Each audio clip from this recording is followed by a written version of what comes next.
Welcome to Business Notes, the show that talks to entrepreneurs about their inspiring stories and how they built their business. I'm your host, Diane Bogino.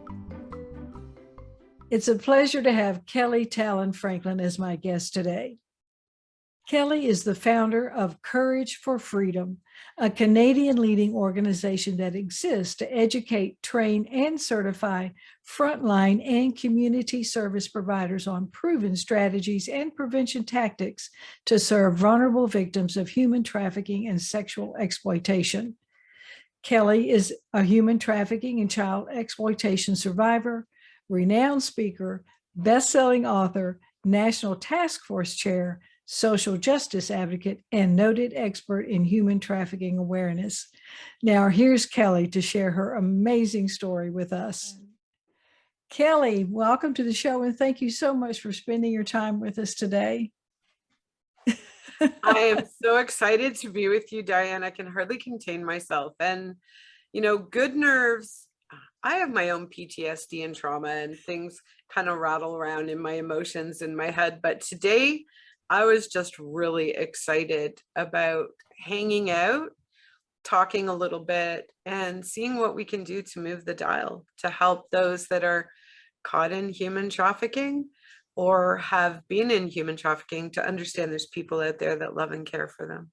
Yes, and we're happy you're doing this work. So let's start with tell us who you are and about your company.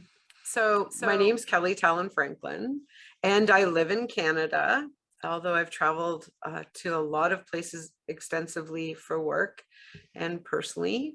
I actually am the founder of an organization called Courage for Freedom that started north of the border. We're basically a registered incorporated charity that is a collection of very passionate volunteers who really strive to support and advocate for victim survivors of human trafficking, sexual exploitation, and commercial sexual exploitation of women, children, girls, and boys, all persons. We work directly with governments, with industries, with communities all across North America. And we help train them about the real issues, not the myths, and how they can advocate to bring more awareness. It's not just about advocacy, but how they can bring the awareness in through advocacy to create activism in the area of human trafficking. And basically our goal is to eradicate the buying and selling of girls and boys, all children, because that's the largest demographic that's being victimized by this crime against humanity. All right. And what do you do? The joke is that my name is Kelly Can You. I don't have a very good no button, but in the last, I'd say 5 years, we've really filter focused to become known as experts in the field. And myself as a human trafficking survivor, I lend my experience to be able to operate and do the work, boots on the ground. So we work with anybody from page 1 to page 250 on this issue that needs to learn about it and care about it. We also help those that are entrenched in sex industry, in the criminal activities, and in the lifestyle. We provide trauma-informed, strength-based, and individual-centric care for victim survivors, and also their families and the agencies that are striving to work with them. We have proven education. We do train. Everything's based on lived experiences, research, anecdotal evidence, and based on the over 527 survivors that Courage for Freedom has helped since 2013. Those direct supports give us the basis for our curricular development to educate and train frontline support workers, community service providers. We have some proven strategies and prevention tactics that have served the vulnerable demographic sector of the victims of human trafficking with dignity and respect. Kelly, why do you do this work? Somebody did it for me. I'm basically paying it forward. When I was young, I was trafficked when dinosaurs roamed the earth. But some of the things that continue are the grooming, luring, the exploitation, the manipulation, the forced means, and the level of psychology behind how those that are most vulnerable in our societies are targeted. And it's just a new way to do it now with all the electronic means, but the crime itself does not change. And we are still yelling from the rooftops about this issue. And we are not changing our governmental systems. We're not changing our children's aid systems. We're not changing our services to racialized communities within our communities. We're not changing and offering additional supports to those that are also stuck in forced labor or trafficked through labor or trafficked through cyber crimes. And so I can't remain silent. First, because I believe I've got a purpose to fight the good fight. But I stand on the shoulders of many persons across the globe through the Palermo Protocol, through my work with United Nations, through Business and Professional Women International, Canada and Ontario, and globally, and under the laws of CED that require us to protect one another and provide safety and happiness as a human right, a child right, and as our civic duty. I just can't be silent, and the hole in the bucket is getting bigger. So there are more and more ways that things are happening. There is more criminal activity. And I believe people are getting exhausted, but we shouldn't, because we're actually on the cusp of doing some pretty incredible things all across the globe, in the United States, in Canada, in every small town and hamlet. Good things are happening. We cannot get tired, because people that were trying to help and support me, they didn't get tired. They kept fighting. And it might be a long haul, but you have to think for me, I think in terms of one girl, just one girl. If we can help, I can't just fight and do the interventionist work and the post-vention care and support that trauma requires for the rest of someone's life, if I'm not looking at what's causing the hole in the bucket to get bigger. I want my audience to be cleared.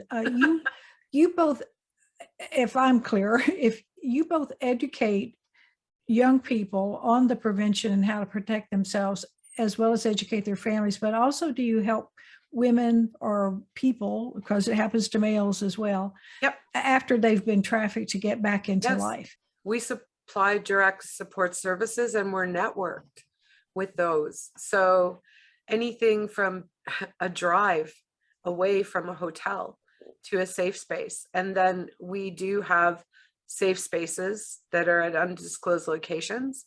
We network with other partners that also offer it. So we're always navigating the network of care, providing the best and quickest frontline safe spaces that we can, helping support a victim survivor and their family to understand their trauma, get help unilaterally, families getting their own help from vicarious trauma, those that are in it. The tentacles of this are huge. So everything from addiction support to basic care needs, to a drive to court, a pair of shoes, clothes, food, and teaching them life skills and peer mentoring and continuing the supports.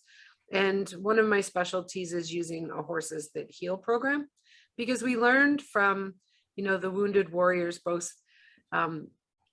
programs that support vets, that's the best form of PTSD support. Really? Yes. And you have, I want you to address what you're doing about what's going on today. I think people are totally unaware about the aftermath of the Ukrainian situation, how it's affecting our continent, and your exciting news that you have to share with us that you're doing. So if you could So address those. the things that we always have to understand, excuse me, is not only what's happening in our own backyard. So I encourage people, we can help you to find out locally what's happening. But past that, take a look and read with an open mind whenever you see anything in the media. Right now, we know, as those that that fight against violence in women and girls, specifically in human trafficking, sexual exploitation, and commercialized sexual exploitation. We know that when there are wars, the first and most devastated victims of war are, and those most exploited and underserved or under-supported, are women and girls.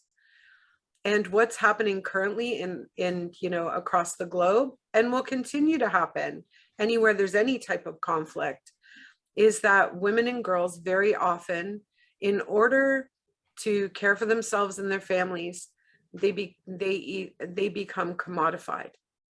And so we have heard horror stories from those that are boots on the ground across the globe, not only in the Ukraine, but in South Africa, in Nigeria, in Afghanistan, across all all diverse places and spaces, that there are women and girls that are forced and coerced to sell themselves, or they're just being raped and then resold in order to satisfy criminal activity. Whenever there's opportunity and people are at higher risk, criminals will move in and take advantage. So being sold to get across a border, to be able to secure a passport, to be able, to buy diapers and formula for your baby. There are false promises, and there are things happening to women and girls right now that we need to pay attention to. And so as a Canadian, I feel responsible for who we're going to commit to bring into Canada. And I know governments across the globe are reaching out to support those that need to settle somewhere else for safety. We also have a responsibility to make sure they know about the issues that are in the existing countries that they're coming to, and give them the means and the information to know how to keep themselves and their families safe. Because if they come into a new community and they are not familiar in Canada, it's one of the two official languages, both written or spoken, they can be duped and tricked and fooled and told that rules are different than they really are. So helping assist them to understand their basic human rights, what the laws are in our country, and what supports are available to them in their own language is important. So we've started on a journey. We are part of more than a collaboration with organizations from across the board. And we are currently finalizing some safety protocols that read very casually. They're very normal things that somebody would read and be welcome to say, here's some things that are going on. Just a heads up, here's how you can keep yourself safe. Here's what the rules are, if you are in doubt. And fortunately, in Canada, we have a national hotline that's available for anybody to call in over 200 languages.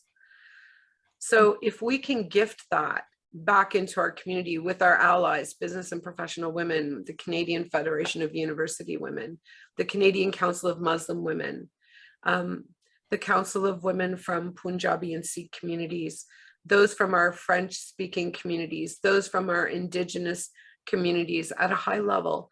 And if we can just work together and get this into our, we call them settlement centers, we don't call them immigration centers in Canada. If we can get those images, the content, the information about prevention out in front, we're one step in front of the crime. So you're translating a lot of that information because they don't have it in their native tongues, which is great. And you're making a gift of that. So, and tell us the number you just mentioned, the telephone number. So, sorry, it's my PTSD, so it's right out of my brain. And Okay. I'd like you to add it to the screens if you can. It's the Canadian Centre to End Human Trafficking hotline. Okay. And what I do is I encourage everybody right now while they hear it to put it into their phone. Put it in your phone. Do a little bit of research. There's a lot of free information on the internet to know what signs, but also behaviors are that you could be seeing. And what I encourage people to do is speak up for others, because I can honestly assure you that, you know, one of the things we need to understand that by educating ourselves and becoming aware of the prevalence, not just, you know, the dark stories, but if we can understand risk in our communities and we can reach out to one another, if we can gift this to language communities, to communities of people from different ethnic orientation, religious, faith backgrounds, different industries, different cultures, and they are empowered to take it into their own communities. We provide a better social safety net against not only crimes, but just some of the most egregious things that you'd ever hear happening to anybody. Let's do the prevention. Mm-hmm. So we are always looking for ambassadors. We will train you to take this into your own community and give you the intellectual property, the correct information, and kind of give it a little extra pizzazz by making sure it includes your local information. And then we can actually tell you how you can take and move this forward. If you don't have a coalition, how to start one. If you want to talk to government, how you can do that and push governmental will, and how to have the conversation without just scaring people, and then putting a couple dates on your calendar. So whether, you know, you're hearing this in Canada or the United States or, you know, across the pond somewhere, look at what your local, national, and collective dates are for anti-human trafficking, and try to do things to point to those dates so we don't exhaust people. Right. That was my next question, is how can, excuse me, how can the audience help? So are there any other things that they can be doing? Well, the first thing that you can do is if you go to, if you want more info, go to info@courageforfreedom.org. And any allies or network partners that we have across the globe that we can connect you to locally, we will. And if there aren't some strong, robust activities in your community happening, we can give you a toolkit and you can decide how you want to go on the journey. And if you've got a bunch of other things, you know, as human beings, there are so many things swirling societally right now that are tugging at our time, energy, and we need to keep our mental health and our wellness at the forefront first to be available to do some of this. So I would pick the date that makes sense. For us in Canada, there's a National Human Trafficking Awareness Day of February 22nd. We ask you to put it on the calendar, and for a few weeks before, figure out what you're going to do to be part of that in advocacy, activism, and as a solutionist. And then there's always the International Day, is July 30th. It's the United Nations Day to End Trafficking in Persons. So if you just look at those two calendar days and start there, it's a good start. And just know whether you're on page 1 or 250 on this issue, and how much time you have to give to some activities, and what kind of learning do you want to do? How do you want to get involved? And let's talk about your book for just a second. And how can people get a copy of that? Again, they can go to info@courageforfreedom.org and give us some information. And those that volunteer with us, by the way, I'm an unpaid CED. It's a really bad retirement plan, but it's a really good life plan. Well, said by my husband. But we only have one paid staff. Everybody else, that almost 70 people currently, they volunteer for us. So we'll ask you to make a $20 contribution to the book. Mm. There are survivor stories. There are also other stories of resiliency and just hope. And they make great gifts. It was a #1 bestseller on Amazon. So I'm really pleased that two 16-year-olds, we use the book for two 16-year-olds to get their English language credits in school. Oh. And they are anonymous in the book, but Mm. forever they will stand forward proud that they are #1 best-selling authors. And is your story in the book? There's a little bit. My story's too big. I'm old as dirt. So I'm still writing chapters and hoping at the end of this year to be part of a collective and contributing in an incredible book. So stay tuned. But also next year, we're going to be coming out with Courage for Freedom Volume 2, the freedom to live in fulfillment. That'll have more of me. Good. Well, we'll look forward to that for sure. So I know you said you're unpaid and you have volunteers mostly. Yes. But let's talk a little bit about how can a person get into, or let me ask you it this way, what advice would you give someone who did want to work and get paid in the nonprofit sector? What advice would you give them? We have to stop thinking that we're the only ones that can invent a wheel. There's so many people, including survivors, that they just step up, they see a gap, and instead of doing their homework to see if somebody else is actually got some door opening happening, has some strategic planning done, has their broadcast communication schedule, has people looking after their training and curriculum, has it being vetted, by their governmental partners to see an uptick in it.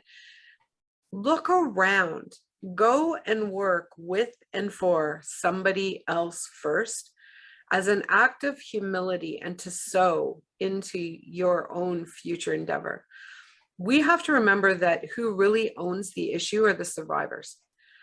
And so we do not have permission to speak on their behalf unless they've granted it, and then we need to amplify their requests. That's the first part. We don't need to start more agencies. We don't need to start more nonprofits, because we end up tugging for the same money. And that's one of the reasons we're not government funded, other than for if a project lands in our lap and somebody asks us to cooperate and collaborate with them, or if we're hiring summer students, many of whom are survivors. So we choose to do things that way so that we're not competing with those that are allies in industry. Because, at the end of the day, you can only tear a dollar up into so many pieces. In Canada, you can't even tear a loonie up. That's our dollar. So go and learn. Sit under somebody else, even if you have lived experience. Because if you see, I just say, I'm not going to go to an orchard where there's no fruit in the trees. So go and humble yourself. And, for years in a lot of different industries and through a lot of vocations, that's what I chose to do. And I can take a little piece of everything I've learned. And now, I didn't pick this. This picked me after years of serving in community and working to support other persons and to make sure that they're heard. Really, that the voiceless have opportunity, that their lived experiences are heard. So, and there's power, there is wisdom in the counsel of many. When there are lots of folks working together, yeah, it's harder, it can be really messy, but then you're not sitting at a table, you're trying to create standing room only. So anybody that's out there that's already doing the work and would like some some camaraderie, we're here for that as well.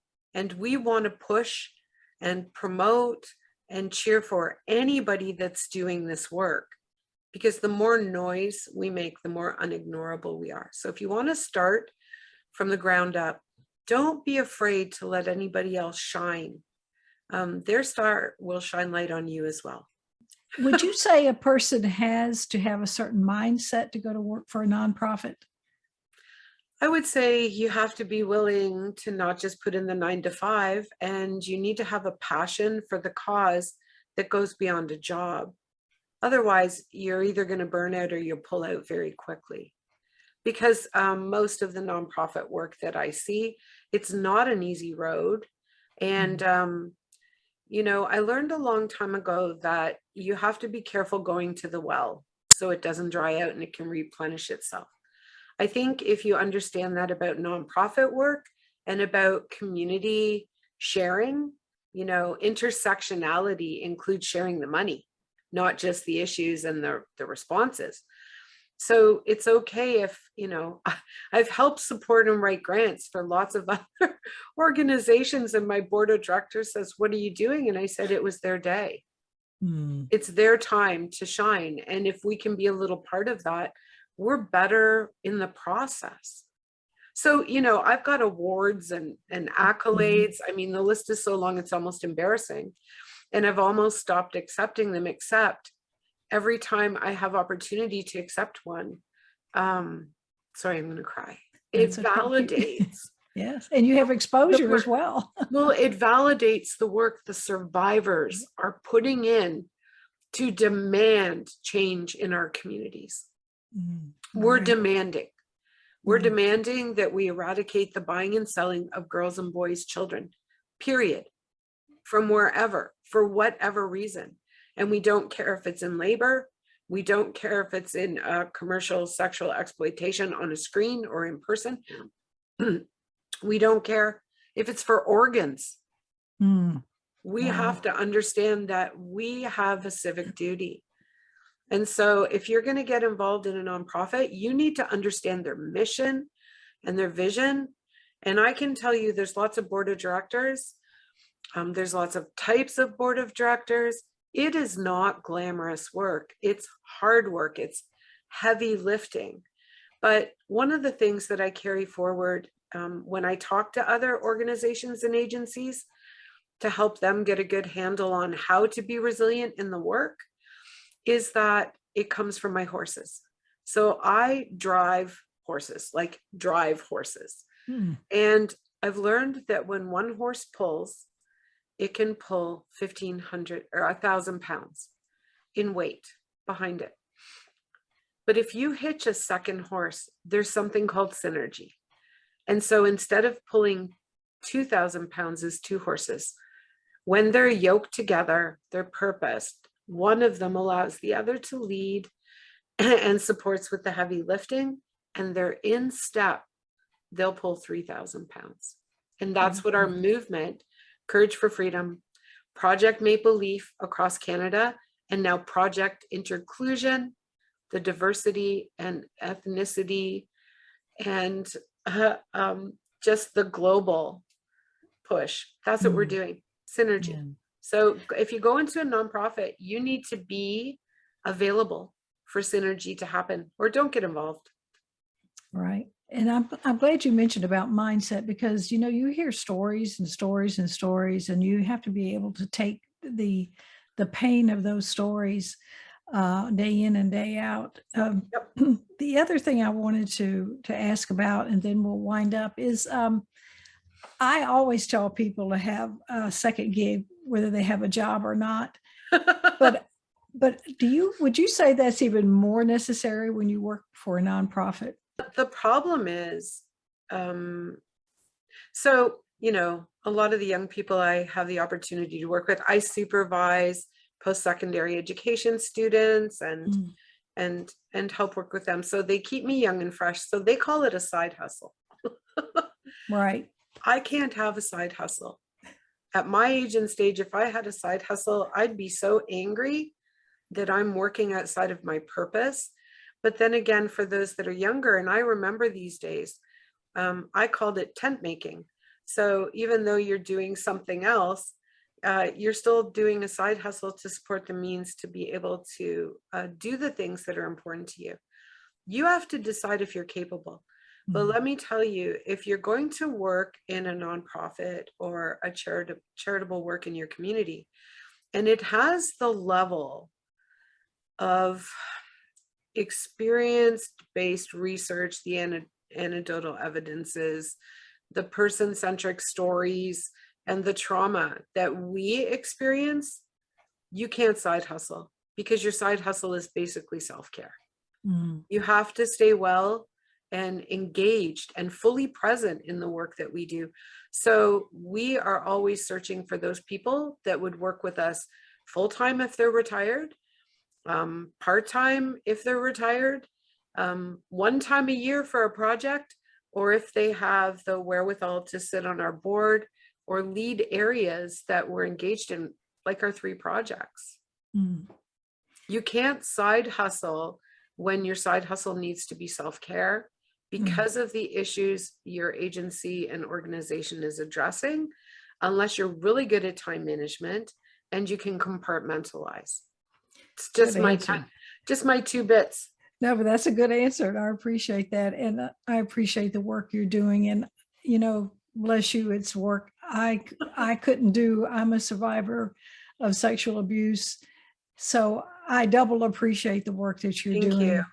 And we'll put up how people can get in touch with you. And good luck on your projects. So thank you so You much. work really hard at it, Diane, just like you do, to help. I mean, you've basically pulled this information painstakingly out of me, because, it's important to get it out there. And believe it or not, I don't like to be at the front of this. I'd rather be in a barn with a girl. But it's where I'm called to be. So I stand for many. I stand on the shoulders of great people who've done the work far in front of me. And hopefully I offer my shoulders for others to stand on, like yourself. Well, thank you. And your passion is obvious. And believe me, the information just flows out of you. You did a great job today. Thank you so much for being with us. Thank you. Bless you, Diane. Thank you for watching Business Notes. We've been speaking with Kelly Tallon Franklin, the founder of Courage for Freedom, a Canadian leading organization that fights human trafficking. I'm your host, Diane Bogino, bringing you business ideas you can bank on.